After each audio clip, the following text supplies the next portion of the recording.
యాక్చువల్గా ఇక్కడ చాలా వాటర్ ఉంటుంది బేసిక్గా. ఈరోజు మనం శుభమాని అడుగు పెట్టే లోపల వాటర్ అంతా ఇంకిపోయినట్లున్నాయి, తెలీదు. అండ్ కానీ ఒక విషయం ఏంటంటే ఇక్కడ ఒక నంది నుంచి ఎప్పుడు వాటర్, ఈవెన్ దో సమ్మర్ టైమ్స్లో కూడా ఎక్కువ వాటర్ అయితే వస్తూ ఉంటుందని విన్నాను. అది ఒకసారి చూద్దాము. అన్వేషణకు మీరు అందరు రెడీగా ఉన్నారని కోరుకుంటున్నాను. రండి వెళ్దాం. ఇక్కడ వాటర్ బాటిల్ ఉంది, తొక్కే పోతాం.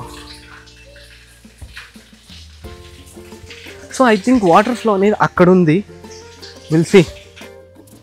ఇదైతే టెంపుల్ కోనేరు. సో ఈ కోనేరులోకి వాటర్ అనేది కంటిన్యూస్ ఫ్లో అనేది ఉంటుంది. Even though if it is summer అయినప్పటికీ, ఎంత కష్టమైనటువంటి టైంలో అయినా కూడా కంటిన్యూస్ వాటర్ ఫ్లో అనేది కొన్ని సంవత్సరాలు, శతాబ్దాల తరబడి ఇక్కడ వాటర్ అనేది వస్తూనే ఉంది అని విన్నాం. So we even saw that water.